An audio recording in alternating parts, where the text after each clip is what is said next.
Samantala, suportado ng ilang mga guro at magulang na maibalik sa Hunyo ang pagsisimula ng klase. Hindi raw kasi biro ang matinding init na nararanasan ngayon na nakakaapekto na sa pag-aaral ng mga estudyante. Si Rod Lagusad sa detalye.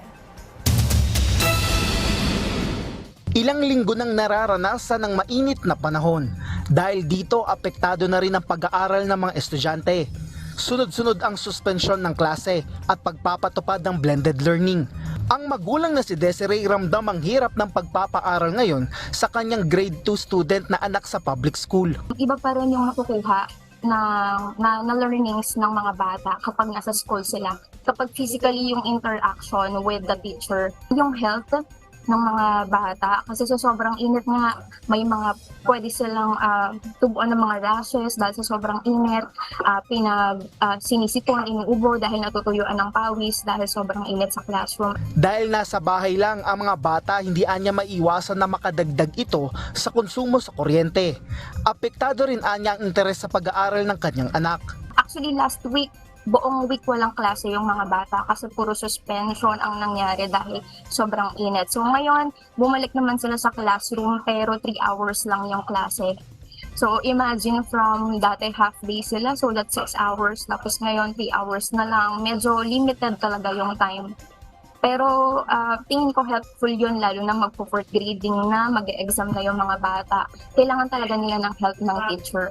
Ayon naman sa gurong si Carl Angelo Ogardo ng Lagro High School, kanya-kanyang diskarte mga mag-aaral kung paano maiibsan ng init na humahati sa atensyon ng mga mag-aaral. Dahil nga sa taas ng heat index, affected yung learning nila, no? Distracted sila, and at the same time, hindi talaga sila makapag-focus during class discussions. So ngayon, given na online yung ating setup, blended yung learning, may mga advantage and disadvantages din yun kasi nga may mga skills kaming tinuturo na face-to-face lang talaga na-apply. Anya huli silang nagkaroon ng face-to-face class na pasok ay 3rd week pa ng Abril at ngayong online setup. Kung i-compare, mas less talaga yung focus at saka distracted talaga sila during online class. Kasi alam naman natin once na naka-off yung camera ng mga students, hindi naman talaga natin alam lahat ng ginagawa nila. Some of them nakahiga. Aminado naman yung ibang mga estudyante dyan. Base sa monitoring ng Pag-asa, may mga lugar pa rin na mataas ang level ng nararamdamang alinsangan. Kung ikukumpara natin itong mga nakaraang 2 weeks ng April, yung last 2 weeks ng April sa ngayon, so nakikita nga natin may mga areas na bumababa na rin talagang heat index. So still, kumpara nun, mas bearable na ngayon kaysa nung last week. Dito sa may parte ng Luzon area, dyan sa may Cagayan, sa may Pangasinan area, so nandiyan din sa Camarines Sur area, may mga areas pa rin dyan na matataas yung heat index or alinsangan, and also mga ilang lugar sa Visayas.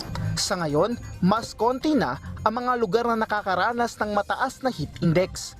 Kaugnay nito, tinitingnan ng Pag-asa ang posibilidad na maaring ma-delay ang pagsisimula ng tag-ulan. Usually kasi ang second half of May to first half of June, yan ang usually normal onset ng ating tag-ulan.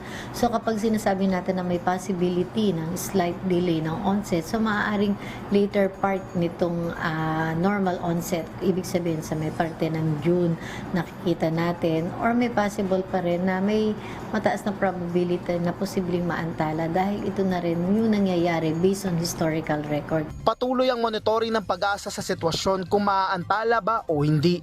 Kasabay nito, maaaring ulanin na ang ilang mga lugar kahit hindi pa opisyal na idinedeklara ang tag-ulan.